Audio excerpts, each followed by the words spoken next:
अस्सलाम वालेकुम रहमतुल्लाहि व बरकातुहू।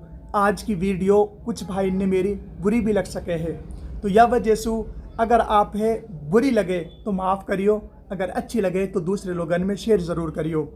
तो यह वीडियो में मैं आज दुनिया की एक वाहिद ऐसी जगह के बारे में बात करूँगा कि जहाँ इंसान पे बैठ के 2 मिनट सब्र ना हो सके। 2 मिनट तो कहा, 1 मिनट अगर ऊपर चलेगी तो दाएं बाएं ऐसे देखना शुरू करे है जैसे वाकई काई ने भैंस खोल ली हो या वाको कोई कितनो बड़ो नुकसान हो गो हो। तो आज हम देखा हाँ कि दुनिया के कई सरकारी काम लो आप चले जाओ तो आप लोग टोकन दे दियो जाएगा और कह दियो जाएगा कि 15-20 मिनट तक आप बाहर इंतज़ार करते रहो। हुन कोई कुछ ना बोल से, कुछ ना कह, चुपचाप अपने काम के बाट में बैठे रहेंगे।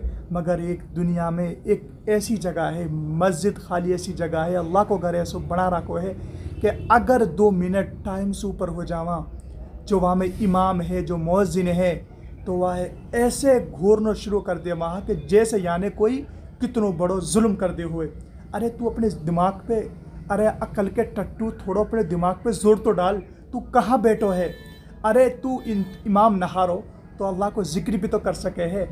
आज हम दुनिया के लिए कितनों ही हमसे टाइम मांग लियो जावे, हम कहीं पंचायत में बैठे हुआ, हम घड़ी की तरफ एक बार भी ना देख सा, मगर मस्जिद में हम बैठते ही घड़ी पे हमारी निगाह ऐसी रहे है कहीं 1-8 मिनट ऊपर ना हो जावे या इनमें से कोई सुई ना टहल जावे।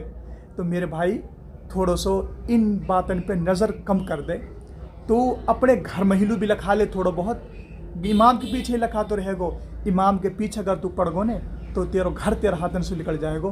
तो यह वजह से इमाम के पीछे पढ़ना छोड़, वक्त पीछे पढ़ने छोड़ और अपने घर पे ध्यान दे। तेरे घर के कहा हालात तो इमाम की, और अगर इमाम 1-8 मिनट लेट हो जावे तो कहा कोई आग लग जावे है या कोई कितने